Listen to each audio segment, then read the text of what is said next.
that will be compromised to some extent, I would say. اور اگر prime minister کے دماغ میں یہ بات ہے کہ وہ ایک کسی خاص آفیسر کو اس طرح سے وہ پلیس کر رہے ہیں تاکہ اگلے سال آئندہ ان کو اس سے بھی بڑی ذمہ داریاں دی جا سکیں، تو وہ اس آفیسر کے لیے اور فوج کے لیے میرے خیال میں ایک بہت ہی گوار، اگر ہم کہیں ایک نہ خوشگوار اور نہ مناسب قسم کی بات ہوگی. The army doesn't function like this. Army function on merit.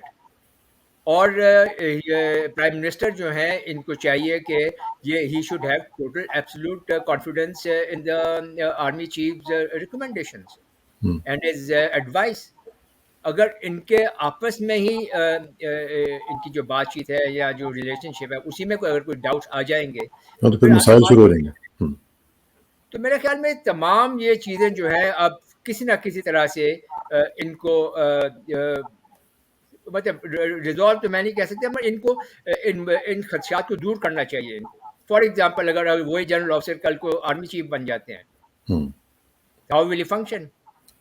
یہ تمام آپ کا میڈیا، یہ تمام آپ کی جو پولیٹیکل پارٹیز ہیں، اپوزیشن جو ہیں، ان کے ہر ایک قدم کے اوپر ان کو یہی بات یاد دلائیں گے کہ یہ ایک خاص وجہ سے یہاں پر آئے ہیں.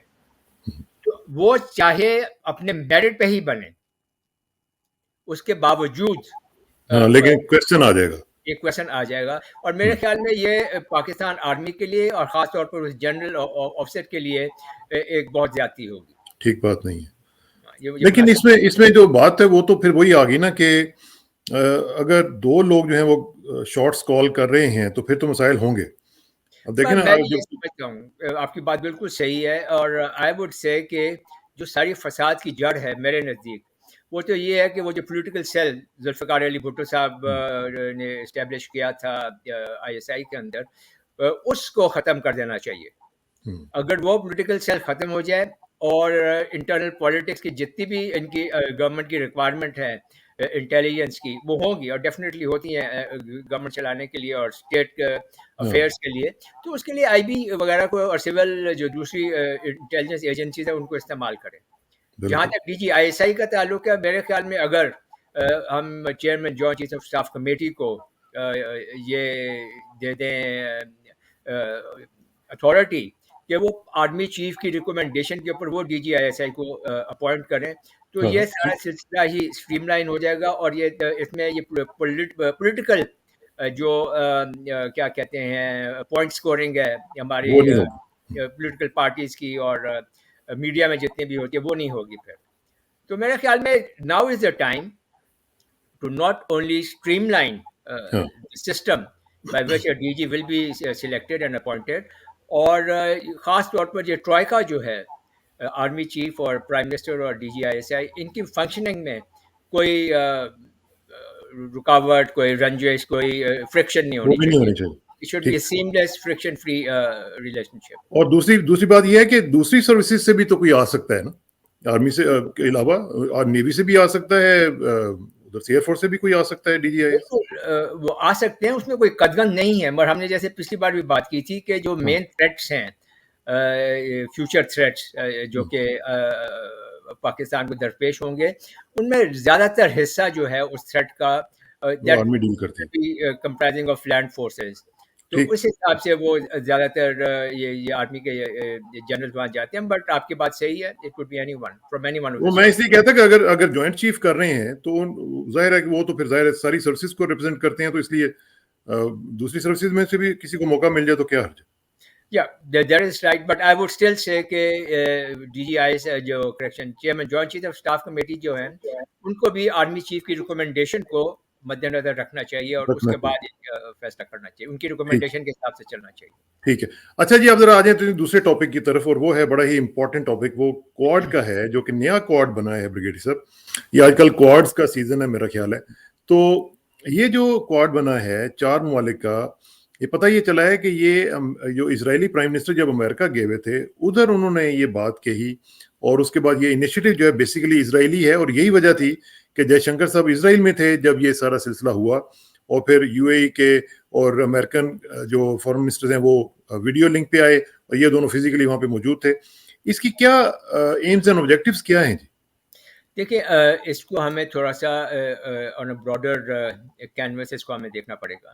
آپ یہ دیکھیں کہ یونائٹڈ اسٹیٹس کی جو ایک کنسسٹنٹ پالیسی ہے کہ وہ دنیا کے اوپر اپنی ہیجمنی جو ہے وہ کس طرح سے قائم کرتے ہیں, اور اس اسٹریٹجی کی دو بنیادی کمپوننٹس آپ کہہ لیں ہیں, ایک ملٹری کمپوننٹ ہے اور ایک ڈپلومیٹک کمپوننٹ ہے.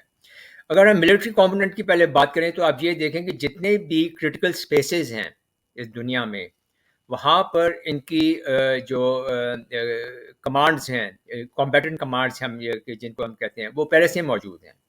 فار ایگزامپل یورپین کمانڈ ہے, پھر سینٹرل کمانڈ ہے مڈل ایسٹ کے اندر, پھر انڈو پیسیفک کمانڈ ہے انڈو پیسیفک ریجن کے اندر, پھر ناردرن اور سدرن کمانڈز ہیں نارتھ ساؤتھ امریکہ کے اندر, اور اس طرح سے افریقہ کمانڈ ہے.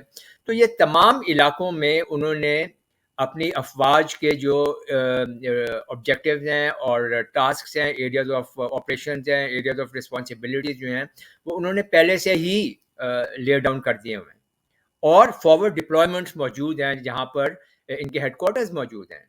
مثال کے طور پر انڈو پیکام میں یا سینٹ کام میں, اور اس جگہ پہ تمام یہ ان کے ہیڈ کوارٹرز پہلے سے موجود ہیں, وہاں پہ لوگ موجود ہیں, اور they are already forward deployed in their areas of responsibility.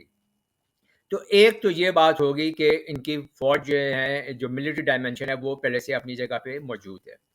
اب جب امریکہ کو کسی بھی علاقے کے اندر کوئی ضرورت پڑتی ہے تو انہی فوجی جو کمبیٹنٹ کمانڈز جو ہیں, ان کو کوڈ بنا کر ان کے گرد وہ پھر ایک الائنس بلڈ کرتے ہیں, اور اس الائنس مطلب وہ ریجنل الائنس جو ہے, یا گروپنگ, آپ اس کو کہہ لیں الائنس کا لفظ تو شاید بہت اسٹرانگ ہو جائے گا, ایک ریجنل گروپنگ وہ کریٹ کرتے ہیں. تو اس کے ساتھ پھر اور اس ریجنل گروپنگ کو سپورٹ کرنے کے لیے جب اگر ضرورت پڑے, جنگ ہو جائے, تو پھر اسی علاقے میں سے وہ ایک کولیشن آف دا ولنگ جس کو یہ کہتے ہیں وہ بھی بناتے ہیں.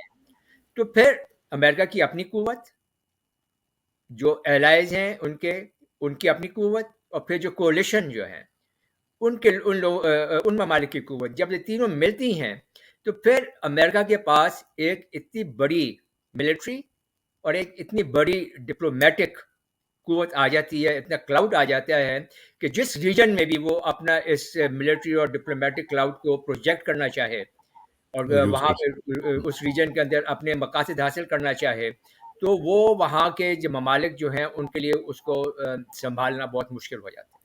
اب مثال کے طور پر بات نہ بالکل کلیئر ہو جائے گا کہ اب چائنا کے خلاف انہوں نے انڈو پیسیفک ریجن کے اندر کوڈ بنا لیا.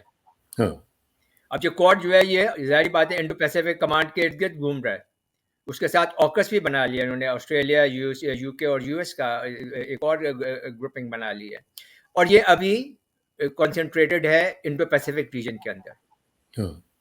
اسی طرح سے جو اب دیکھیں, اب ان کا جو امریکہ کا جو ایم ہے is to block and contain China. تو ایک انڈو پیسیفک ریجن کے اندر کوڈ اور آکس کے تھرو وہ ان کو اس طرح سے پلیس کر دیا گیا ہے کہ وہ چائنا کی فردر ایکسپینشن جو ہے اسفیئر آف انفلوئنس کی اور اسٹریٹجک ریجن کو کنٹین کر سکتے ہیں. اسی طرح سے انڈیا کے پاس ان کو بنی بنائی گیم مل گئی ہے. انڈیا اور چائنا کے جو ہمالیاز کے اندر جو ان کا معاملہ چل رہا ہے, انڈیا کو انہوں نے اسٹریٹجک پارٹنر بنایا اور انڈیا کو ادھر استعمال کر رہے ہیں. تو یہاں پہ بھی وہ ایک بلاک لگا رہے ہیں, American Chinese further expansion of their sphere of influence. اسی طرح سے تیسرا جو انہوں نے ایک اسٹریٹجک لوکیشن چوز کی ہے وہ ہے یہ گریٹر مڈل ایسٹ ریجن. اور یہاں پر ابھی آپ دیکھیں کہ چائنیز BRI جو ہے وہ پاکستان سے ہوتے ہوئے, ایران, افغانستان سے ہوتے ہوئے وہ اب it is poised to jump across the Persian Gulf and onto the Arabian Peninsula. اب میرے خیال میں یہ جو کوڈ 2 کی جو بات ہے یہ خاص طور پر چائنا کو روکنے کے لیے ہے کہ چائنا کا جو فردر ایکسپینشن ہے BRI کا وہ گریٹر مڈل ایسٹ ریجن کے اندر اور نہ آئے, اور اگر یہ عربین پیننسولا کے اوپر آتا ہے تو یہاں سے پھر آگے افریقہ. تو آپ بیسیکلی یہ کہہ رہے ہیں, آپ ایگری کر رہے ہیں کہ یہ چائنا اسپیسیفک ہے. لیکن میں آپ کو ایک دکھاتا ہوں, یہ جو ابھی یہ جو آرٹیکل ہے یہ دیکھیں, یہ پرنٹ کا ہے, اور یہ پرنٹ جو ہے وہ کہہ رہا ہے, یہ انڈیا کا ظاہر ہے کہ اخبار ہے, وہ کہہ رہے ہیں کہ India, Israel, UAE, US grouping not against China can't rule out trade deal. یہ اسرائیلی آنوائے کہہ رہے ہیں. وہ اس جی سائڈ شاید اس کو اسویج کرنے کی کوشش کر رہی ہیں. میرے خیال میں وہ یہی بات کرنا چاہ رہے ہیں کیونکہ دیکھیں ابھی یہ کوڈ 2 جو ہے یہ کس طرح سے مطلب وجود میں آ گیا ہے اور کیا کام کرے گا.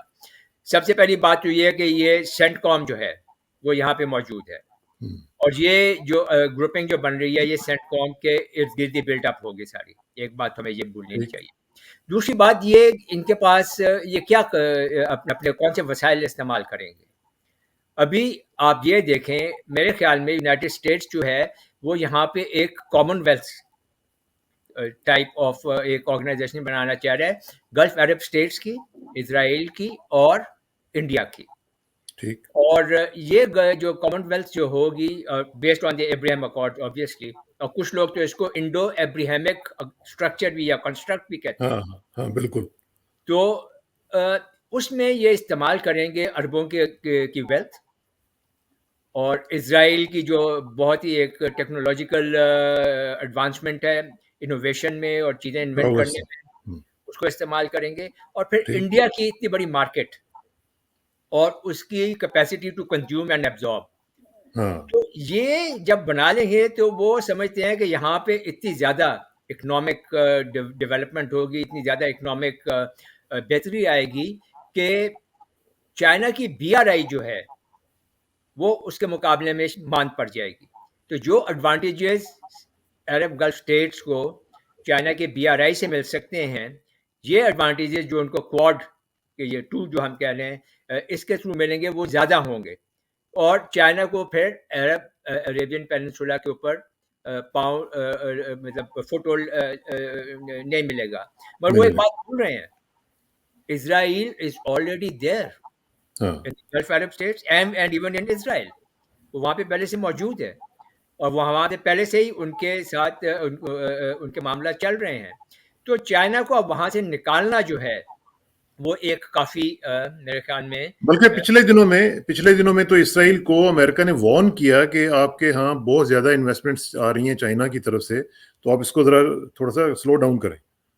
یہی بات ہے. اور اس میں آپ یہ دیکھیں کہ اب ان ممالک کو بھی یہ دیکھنا پڑے گا کہ جو فوائد ان کو چائنا کے ساتھ معاملات کرنے میں ملتے ہیں وہ زیادہ ہیں کہ امریکہ کے ساتھ ملنے جو فوائد ملتے ہیں وہ بہتر ہیں. اور they will have to decide that obviously. But میرے خیال میں یہ سمجھنا کہ چائنا خالی اس بات سے وہاں پہ یہ اپنے مقصد سے BRI کو آگے لے جانے کے مقصد سے ہٹ جائے گا, میرے خیال میں وہ ہوگا نہیں. اچھا, لیکن ایک چیز مجھے بتائیں بغیر صاحب کہ یہ ساری چیزیں چائنیز تو دیکھ رہی ہیں نا کہ کس طریقے سے ان کو کنٹین کرنے کی کوشش کر رہے ہیں, تو what Chinese are doing about it, کیا وہ اس طرح کے الائنسز یا اس طرح کی ارینجمنٹس نہیں کر سکتے جس طرح امریکنز کر رہے ہیں to counter their narrative and their approach? نہیں میرا نہیں خیال, بیکاز امریکہ کی تو یہ ڈکلیئرڈ پالیسی ہے کہ وہ ہر علاقے میں الائنسز بنائیں گے اور پھر وہاں پہ وہ اپنی جو ہیجمنی ہے اس کو وہ قائم کریں گے. یہ تو ڈکلیئرڈ پالیسی ہے امریکہ کی اور وہ ہمیشہ یہی کرتے ہیں. پہلے سیٹو سینٹو تھا, اب نیٹو ہے, اب کوڈ آ گئے ہیں اور مختلف قسم کے ان کے یہ گروپنگس بن رہی ہیں, اور وہ اپنی ضرورت کے مطابق گروپنگس بناتے ہیں اور توڑتے ہیں, ایلائز بناتے ہیں اور ختم کرتے ہیں. وہ چائنا کا اس طرح کا طریقہ کار نہیں ہے. چائنا ایسے نہیں کرتا. چائنا نے ایک بہت ہی مختلف طریقہ اپنایا. اس نے ایک کیا کہنا چاہیے کہ میوچولی بینیفیشل اکنامک ڈیولپمنٹ جو ہے اس کا ایک کانسیپٹ اس نے دنیا میں وہ لے کر آیا ہے. اب جس ملک میں بھی وہ جا رہا ہے جہاں پہ انفراسٹرکچر بنا رہا ہے, انڈسٹریل ایریاز بنا رہے ہیں, جہاں پہ ان کی اکنامک گروتھ ہے اس کو وہ مضبوط کر رہا ہے, تو ظاہر بات ہے کہ جس ملک میں بھی وہ گئے ہیں وہاں پہ بہتری آئی ہے اور اکنامک ڈیولپمنٹ ہوئی ہے. تو جب آپ کے پاس ایک ریلیشن شپ میں ایک اکنامک اسٹیک آ جائے تو آبویسلی آپ کی جو ریلیشن شپ ہے وہ بہت اسٹرانگ ہو جاتی ہے, بہتر ہو جاتی ہے. ایک اور بات یہاں پہ بھی کہنی چاہیے کہ ہمیں یہ بھی نہیں بھولنا چاہیے کہ چائنا کی جو ساؤتھ ایشین ریجن کے اندر, جہاں گریٹر مڈل ایسٹ ریجن کے اندر جو ٹوٹل انویسٹمنٹ ہے اگلے 10 سے 20 سال کے اندر, وہ تقریباً $500 ٹریلین سے زیادہ ہے. اس سے زیادہ ہوگی. $400 بلین تو ایران کے اندر وہ اگلے 20-25 سال میں انویسٹ کریں گے. پاکستان کے اندر وہ کر چکے ہیں, افغانستان کو وہ اپنے ساتھ ملائیں گے. تو جب $500 ٹریلین کی ان کی انویسٹمنٹ ہوگی اس علاقے میں, تو ان کے سامنے اکراس دا پرشین گلف کون بیٹھا ہے؟ پوری سینٹ کام بیٹھی ہے. ہاں تو کیا وہ یہ چاہیں گے کہ سینٹ کام کی جو ملٹری قوت ہے اس کے ساتھ آپ اسرائیل کی قوت ملائیں، انڈیا کی ملٹری قوت ملائیں، عربوں کی جتنی بھی ملٹری قوت ہے وہ ملائیں، تو یہ ایک بہت بڑی تھریٹ بن جاتی ہے، پوٹینشیل تھریٹ بن جاتی ہے چائنیز انویسٹمنٹس کے لیے. تو چائنا بھی اس کو کاؤنٹر کرنے کی کوشش کرے گا. میرے کرے. نزدیک جو ایران کا جو پرشین گلف کوسٹ لائن ہے، both side of the Hormuz straits, اور ہاں پھر پاکستان کا جو مکران کوسٹ ہے جیونی سے لے کر اور پھر آگے کراچی اور پورٹ قاسم اور سر کریک تک، ان میں بہت سی جگہوں پہ یہ ملٹرائزیشن آئے گی، ہوں. کیونکہ $500 بلین اور جب سے زیادہ کی بھی جو ہے انویسٹمنٹ ہے. انویسٹمنٹ کو چائنا سیکور بھی کرنا چاہے گا. اور ہاں اگر یہ ہو جاتا ہے تو پھر ایک بہت چھوٹے ایریا کے اندر، پرشین گلف کے اندر، within the Persian Gulf and outside it, ایک جو ٹینشنز ہیں اور جو پولرائزیشن جو ہیں، they will skyrocket into the stratosphere. اور یہ جو آپ بات کر رہے ہیں پولرائزیشن کی اور اس طرح کی چیزوں کی، ایک تو ہم بڑی اسٹریٹجک پکچر دیکھ رہے ہیں، لیکن جب ہم اپنے ملک کے اندر کی حالت دیکھتے ہیں تو نہ ہمیں کوہیسونیس نظر آتی ہے. That brings us to actually the last topic today. وہ جو ٹی ایل پی کا معاملہ چل رہا ہے بریگیڈیئر صاحب، اس کو آپ کس طرح دیکھ رہے ہیں؟ کیونکہ دیکھیں ہم جو کچھ بھی کر لیں، اگر ہم انٹرنلی وہ اس طرح نہیں ہوں گے جس طرح کہ ہم چاہتے ہیں، کوہیسونیس نہیں ہوگی، قوم کے اندر ایک یکجہتی نہیں ہوگی، تو پھر ہم کیسے اچیو کریں گے یہ سارے گولز؟ دیکھیے، میں نے مختلف پیراؤں میں ہم نے پہلے بھی بہت دفعہ بات کی ہے کہ ایک ملک کو چلانے میں لیڈرشپ اس کی، اور جیسے ہم نے ٹرائیکا کی بات کی کہ ایک ہارمونیس ورکنگ ریلیشن شپ ہونی چاہیے، اسی طرح سے ایک ملک کے اندر بھی تمام طبقوں کے اندر ایک ہارمونیس اور ورکنگ ریلیشن شپ ہونی چاہیے، اور یہ انشور کرتی ہے اس ملک کی لیڈرشپ. ابھی فی الحال ہمیں جو یہ لگ یہ رہا ہے کہ اس میں دیر از نو کلیئرٹی ود دا گورنمنٹ کہ انہوں نے اس ایشو کے ساتھ ڈیل کیسے کرنا ہے. فورس یوز کرنی ہے یا مذاکرات کرنی ہے، کیا کرنا ہے؟ ہر منسٹر الگ بات کر رہا ہے. میرے خیال میں اس کا جو بھی ایک ان کا ایک اسپوکس مین جو ہے، اسپوکس پرسن جو ہے، وہ ایک ہی ہونا چاہیے، اور وہ صرف گورنمنٹ کی جو بھی پالیسی ہے اس کو وہ بیان کرے. پر now let's come to the issue. سب سے پہلی بات تو یہ ہے کہ ٹی ایل پی کا جو بنیادی پوائنٹ آف ویو یہ ہے کہ وہ عاشق رسول ہیں، اور وہ نعوذ باللہ اگر کوئی بھی توہین رسالت کرے تو اس کے خلاف کارروائی ہونی چاہیے. تو یہ تو پاکستان میں کیا پورے عالم اسلام میں جتنے لوگ ہیں سب اس بات سے متفق ہیں. تو اس بات کے اوپر تو کوئی مطلب دو رائے نہیں ہے. دو رائے نہیں ہے، بالکل ٹھیک. ایک بات تو یہ ہوگی. دوسری بات یہ ہے کہ یہ مونوپلی جو ہے عاشق رسول ہونے کی، یہ صرف اور صرف ٹی ایل پی کے اوپر نہیں ہے. میں اور آپ بھی اتنے ہی عاشق رسول ہیں جتنے وہ ہیں، الحمدللہ. اور ہمیں تو اس بات پہ بالکل بھی ہم یہ نہیں ایکسیپٹ کرتے کہ ہم سے کوئی بڑھ کر عاشق رسول ہو سکتا ہے. تو پھر مسئلہ کیا ہے؟ مسئلہ یہ ہے کہ ایک ایشو کریٹ ہوا ہے پاکستان سے ہزاروں میل، ہزاروں کلومیٹر دور، جس کے اوپر پاکستان یا پاکستان کی گورنمنٹ کا کوئی کنٹرول نہیں تھا، اور کوئی وہ اس کے ذمہ دار بھی نہیں ہے. اور اب اس ایک سچویشن کو ڈیل کرنا ہے. تو جب ہم دو ممالک کے بیچ میں کسی ایشو کو ہم نے ریزالو کرنا ہے یا اس کو ڈیل کرنا ہے، تو ظاہری بات ہے گورنمنٹ ٹو گورنمنٹ بات چیت ہوگی. ٹھیک. اب کوئی ایک گروہ جو ہے وہ، یا ایک پارٹی آپ کہہ لیں، وہ اب اپنا پوائنٹ آف ویو جو ہے وہ مسلط نہیں کر سکتی گورنمنٹ کے اوپر. وہ فورن پالیسی کو ڈکٹیٹ نہیں کر سکتی گورنمنٹ کو. ان کا کیا خیال ہے کہ گورنمنٹ کو معلوم نہیں ہے کہ ان لوگوں نے وہاں پہ کیا کام کیا ہے. اور پھر آپ گورنمنٹ بھی سب عاشق رسول بیٹھے ہوئے ہیں الحمدللہ، اور ہمارے پرائم منسٹر جو ہیں وہ سب سے زیادہ اپنے آپ کو اس کا وہ مانتے ہیں اس بات کو. ویسے بھی اس کا گیر صاحب اس کا کوئی پیمانہ تو نہیں ہے نا کہ آپ دیکھ لیں اچھا جی 7 out of 10 ہے کوئی، یہ اللہ اور آپ کا معاملہ ہے. تو اب جب سب لوگ وہاں پہ ایسے موجود ہیں، تو جو گورنمنٹ میں لوگ صاحب اقتدار ہیں، صاحب جن کے پاس یہ بات کرنے کی وہ اتھارٹی ہے، let them deal with it. اگر وہ اس کے ساتھ ڈیل نہیں کر سکتے ہیں تو پھر بات بنے گی. لیٹ اس سے کہ لیکن برگیڈ صاحب اس میں دیکھیں نا فورس کو کل بھی ہم سن رہے تھے فواد نے بھی یہ کہا کہ فورس یوز کریں گے, سختی سے ہم ان کو ٹیکل کریں گے. پھر جب بات آتی ہے پھر یہ نہ تو فورس یوز کرتے ہیں نہ پھر مذاکرات کرتے ہیں, کچھ ڈیل کرتے ہیں تو وہ عجیب طریقے سے ڈیل کرتے ہیں. مجھے تو سمجھ نہیں آ رہی کہ یہ کنفیوژن کیوں ہے, اور اس کی وجہ سے دیکھیں کتنا نقصان ہو رہا ہے. پورا ملک جو ہے اس وقت وہ کرپل ہو کے بیٹھا ہوا ہے, پوری اکانومی آپ کا بیڑا گرک ہوئی ہوئی ہے, لوگوں کی سپلائیز رکی ہوئی ہیں, سکولز بند ہیں, سب کچھ بند ہے. Is this the way to run a country? This is certainly not the way to run a country. اور ہمارا ایکچولی بنیادی مسئلہ ایز اے نیشن یہ ہے کہ جب بھی مذہب کی بات آتی ہے ہم بہت زیادہ ایموشنل ہو جاتے ہیں, ہم بہت زیادہ ایموشنلی اٹیچ ہو جاتے ہیں مذہب کی ہر بات کے ساتھ. اور چاہے پریکٹیکل لائف میں ہم اتنے زیادہ ریلیجیس نہ بھی ہوں, اور جب ایسا کوئی پولیٹیکل ایشو ہے تو سب لوگ باہر نکل آتے ہیں. دیکھیں I have never agreed with the government not speaking from a position of strength. Government کو پوزیشن آف اسٹرینتھ سے بات کرنی چاہیے, ان کو اپنے ریسٹ اسٹیبلش کرنا چاہیے. جو پولیس والے جاں بحق ہوئے ہیں ان کا پورا حساب ہونا چاہیے. پولیس والے وہ اپنا خون کس کے ہاتھ پہ تلاش کریں, وہ اپنے بچوں کو ان کے گھر والے کیا بتائیں گے کہ آپ کے پیرنٹس کس چکر میں شہید ہوئے ہیں, کس چکر میں بالکل شہید ہوئے ہیں, اور وہ اپنی ڈیوٹی کے اوپر شہید ہوئے ہیں. they have died with their boots on. And the point is کہ کیا وہ پولیس والے جن کو انہوں نے مار دیا ہے کیا انہوں نے خدا نہ خاصہ کوئی کیا وہ گستاخ رسول تھے؟ اگر وہ نہیں تھے تو ان کو کس وجہ سے مار دیا؟ اور اگر آپ نے اپنا کوئی پوائنٹ آف ویو دینا بھی ہے تو وہ آپ مذاکرات کے تھرو دیں. آپ ابھی آپ جو ہے ایڈمنٹ ہیں کہ ہمارا پوائنٹ آف ویو ہے اس کو پوری قوم کے اوپر لاگو کیا جائے, تو آپ تو پوری قوم کو ریپرزینٹ نہیں کرتے, اور جو میجورٹی ہے وہ تو ریپرزینٹ کرتی ہے گورنمنٹ. تو پھر کیسے ڈیل کریں گے؟ یہ مذاکرات بھی نہیں ہو پا رہی ہیں ابھی تک صحیح طرح, اور نہ ہی فورس استعمال ہو رہی ہے, تو اس میں پھر وے آؤٹ کیا نکلے گا اس میں؟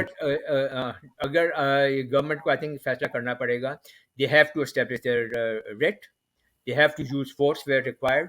اور جو لوگ جنہوں نے یہ قتل کیے ہیں, جہاں بحق کیے ہیں, پولیس آفیسر کی شہادتوں کے ذمہ دار ہیں, ان کو پکڑنا چاہیے اور ان کو قرار واقع سزا دینی چاہیے. یہ آپ دیکھ لیجیے گا, یہ جو آپ کہہ رہے ہیں نا برگیڈ صاحب, یہ جب مذاکرات ہوں گے, ڈیل ہوگی, یہ سب لوگوں کو چھوڑ دیں گے پھر, اور قاتلوں کو بھی چھوڑ دیں گے. نہیں تو اگر یہ چھوڑیں گے تو پھر دوبارہ بھگتنا پڑے گا. اگر یہی تو مسئلہ ہوا نا ہمارے, جب ہم یہ کاؤنٹر ٹیررزم آپریشنز کر رہے تھے, فوج اور جو انٹیلیجنس ایجنسیز ہیں اور ہماری پولیس جو ہے اور کاؤنٹر ٹیررزم ڈپارٹمنٹ جو ہے, یہ جانوں کے قربانیاں دے کر, نذرانے دے کر یہ ٹیررسٹ کو پکڑ کے لاتے ہیں, اور ہماری عدالتیں ان کو چھوڑ دیتی ہیں, اور یہی ٹیررسٹ دوبارہ جا کے وہی کام کرتے تھے, اور ان کو دوبارہ پکڑنے کے لیے دوبارہ شہادتیں دینی پڑتی تھی. تو کیا ہم نے کوئی سبق نہیں سیکھا ہے؟